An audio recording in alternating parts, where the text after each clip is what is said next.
Alright, so these are our functions, f and g. And so if it's asking you to find g right here and put it inside the f function, we're going to start with our g function. We're going to circle that, and then we're going to slide it into the f function wherever there's a variable. Now, although it says cosine x squared, when we go to write these with trig functions, remember it's cosine squared like that, minus 1. And then there's nothing else we can do, so that's our answer for A. And then B is asking us to do the reverse. It's telling us to take our F and slide it into G. So now let's take this and put it into here.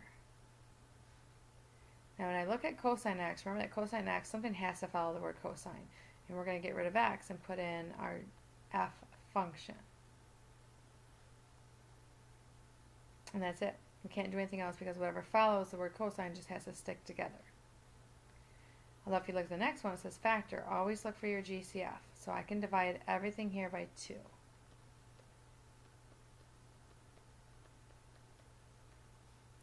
And now I can do magic number. And I'll actually show both ways of magic number. So here's my method of magic number. So we're going to multiply these together and add up to the middle. We're talking 6 and 4, but one of them has to be negative. And then our 8 is what's in front of the x squared. So we can reduce that because we can divide both of those by 2.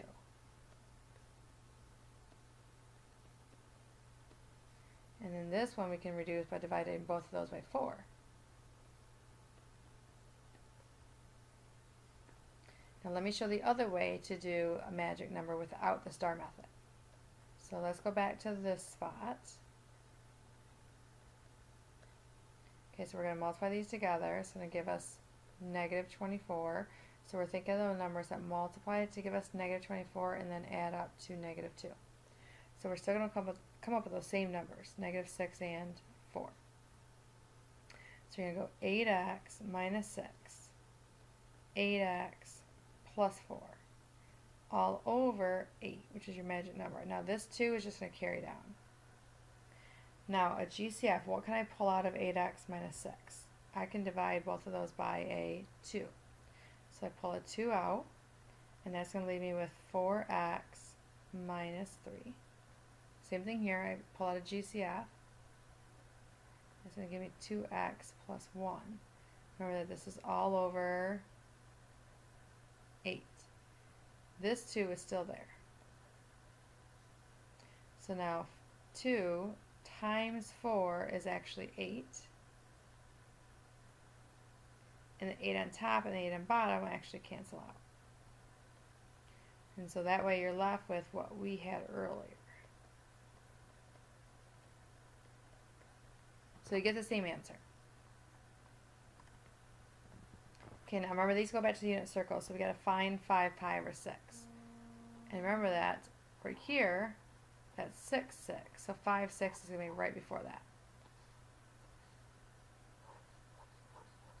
So that coordinate is going to be very similar to this coordinate, which is going to be square root of 3 over 2, half. But because we're going left, this here is negative. So it's asking for cosine. Cosine is your x, so it's going to be negative square root of 3 over 2.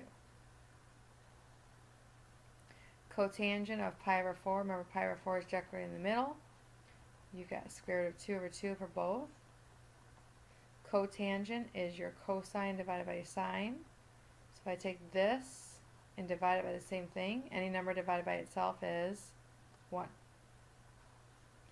Alright, we need to find 8 thirds. So 8 thirds, if you redo this into a mixed fraction, 3 goes in 8 2 full times, that's 6. And then we have 2 of the 3 left over. So 2 pi is going around the circle 1 full time, and then we have to go an extra 2 thirds.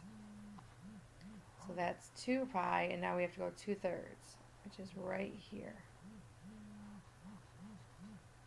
So that coordinate is going to be the same as this coordinate, but it's in the left part. So it's going to be negative half positive square root of 3 over 2.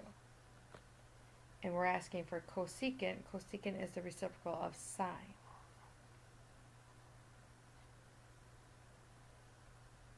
And now I'm going to rationalize.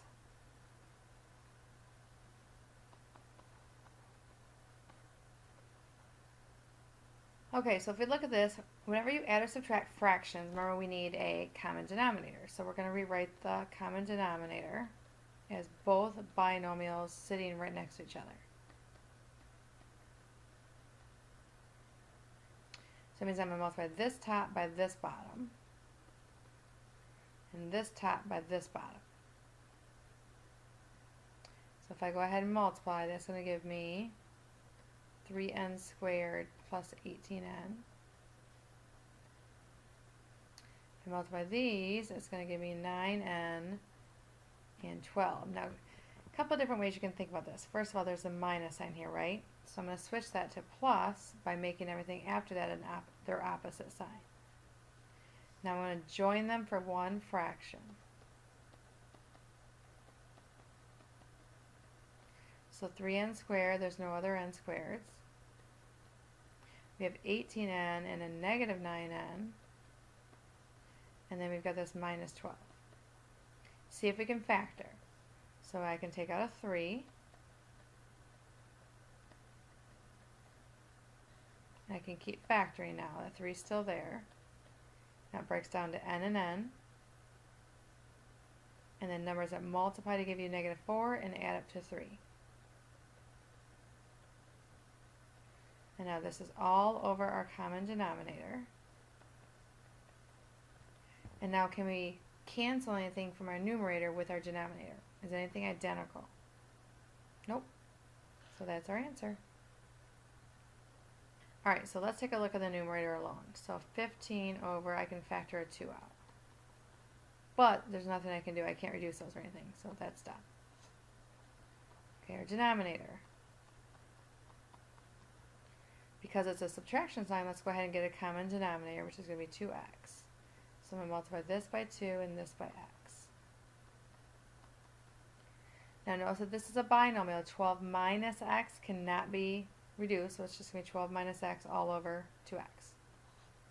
Now we're going to bring these back together. So we're going to take our numerator in its reduced form.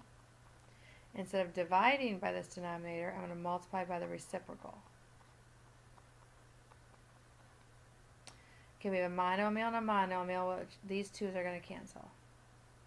And you're left with 15x in the numerator over your two binomials. And if you want to distribute, go right ahead.